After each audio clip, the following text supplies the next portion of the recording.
अटल जनशक्ति party की तरफ से दिल्ली प्रदेश अध्यक्ष राखी सिंह बोल रही हूँ। मैं अपने संपूर्ण देशवासियों को प्रणाम करती हूँ। आज मैं आप लोगों का ध्यान बंधुत्व की तरफ केंद्रित करना चाहती हूँ, क्योंकि हमारी जो समाज की दशा है वह बहुत ही दयनीय हो गई है। जात पात, काले गोरे, हिंदू मुस्लिम, सिख ईसाई करने में सब व्यस्त हो गए हैं।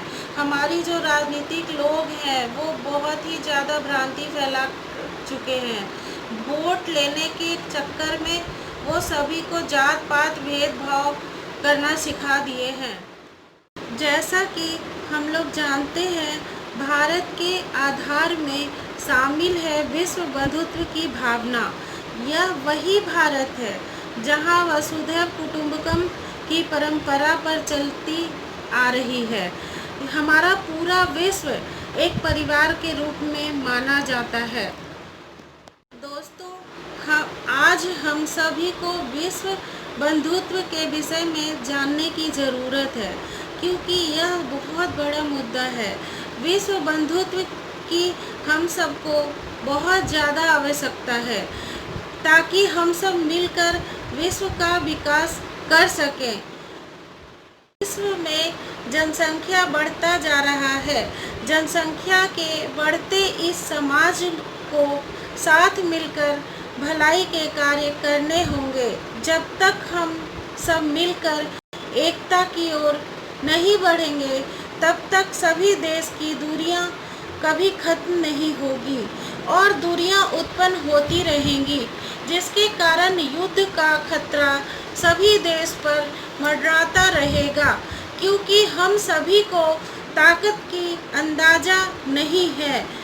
एकता में जो ताकत होती है वह इतनी मजबूत होती है कि वह हम सब आसानी से कोई भी कार्य कर सकते हैं। आज पूरे संसार को सत्य अहिंसा के रास्ते पर चलने की आवश्यकता है।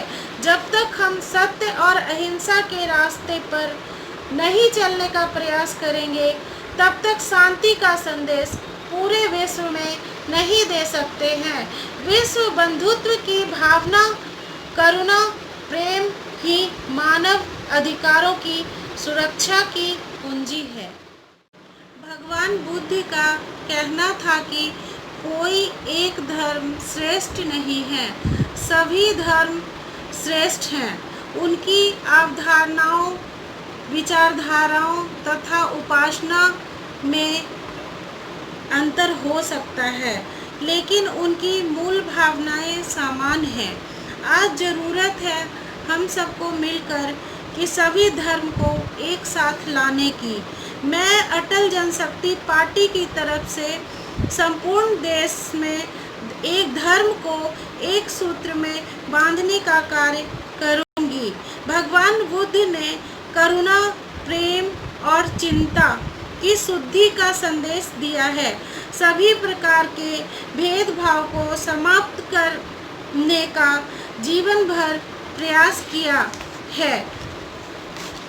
मैं अधूरे काम जो भगवान बुद्ध का रह गया है, उसको अटल जनशक्ति पार्टी की पूरी निष्ठा से भारतवर्ष में लाने का काम करेगी। आओ हम सब मिलकर राष्ट्रवाद को एक धागा ऐसा पिरोए जिसमें देश के हर धर्म के लोग की चमक आए। ऐसा देश को एक मानव श्रृंखला जो सूरज की रोशनी से भी तेज हो, जो हर देशवासियों को हीरे जैसी चमक दे। कश्मीर से लेकर कन्याकुमारी तक देश सुजलाम सुफलाम से अग्रणी हो। पूरा विश्व ही हिंदुत्व के तत्व को लेकर चल रहा है। आज़ादी का मसीहा कहकर पुतलों और सड़कों का नाम देकर देश को चौपट नगरी कर अंधे राजाओं को देखकर आज भी भारत माता आह करा कर कह रही है। आज़ादी के 70 सालों बाद भी मेरे करोड़ बेटों को किस तरह विदेशी हाथों, विदेशी साथ विदेशी विचार, विदेशी संस्कार, जाति, भाषा, धर्म परिवर्तन से आपस में लड़ा कर कैसे मरे कटे अंगों से घाव सहित पुनः मुझे विदेशी जंजीरों से बांधने का प्रयास किया जा रहा है।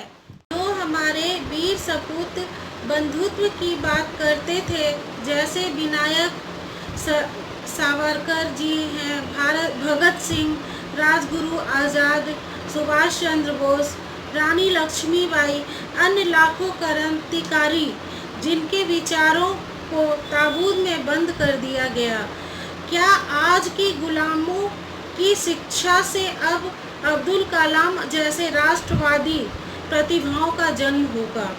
आज की परिवेश में हमारा सत्ता के जो लोग बैठे हैं वो चाहते हैं कि हम इन जातिवादी विचारों को लेकर चले, जिससे में भाईचारा तो कहीं हो ही ना। हम जितने भी लोग हैं सब हिंदुस्तानी धागों में तोड़कर, टूटे धागों की गांठ बांधकर हम नए गुलामों की जमात बनकर सत्ता के आगे नतमस्तक हो जाएं। इस विषय पर स्वर्गीय अटल बिहारी वाजपेयी जी का मानस पुत्र हमारे श्री आदरणीय राष्ट्रीय अध्यक्ष श्री संजीव द्विवेदी जी का कहना है कि हम लोग हिंदुत्व के साथ नहीं, बंधुत्व को समाज में पुनः स्थापित करने का काम करेंगे। आज का जो समाज है वो बहुत ही ज़्यादा परेशान हो गया है। आज दुनिया भर में चारों तरफ अशांति माहौल है, कहीं युद्ध हो रहा है तो कहीं आतंकी हमला, हत्या, बलात्कार, एक दूसरे के अधिकारों का हनन किया जा रहा है। इस विषय पर अटल जनशक्ति पार्टी कड़े शब्दों में विरोध करती है। इस सब पर हमारे आसपास का वातावरण दूषित हो रहा है। आज पूरे विश्व को सत्य और अहिंसा के रास्ते पर चलने की आवश्यकता है। जब तक हम सत्य और अहिंसा के रास्ते पे नहीं चलेंगे तब तक अपने देश में शांति स्थापित नहीं कर सकते हैं। मर्यादा पुरुषोत्तम राम भगवान भी बंधुत्व से ही लंका पर विजय पाई थी, क्योंकि उन्होंने जात नहीं देखा था। वो वानरों के साथ दोस्ती करके संपूर्ण लंका पे विजय पाली थी। यानी कि कहीं भी जात पात का कोई महत्व नहीं होना चाहिए और जात पात को मिटाकर बंधुत्व की ओर अग्रसर होना चाहिए। श्री कृष्ण भगवान भी अर्जुन के साथ मित्रता ही निभाई थी और उसने कौरवों पे विजय पाई थी। इस प्रकार अपने समाज में बंधुत्व स्थापित करना चाहिए हम लोगों को, क्योंकि आने वाला समाज में किसी भी प्रकार की भ्रांति ना हो। जय हिंद, जय भारत।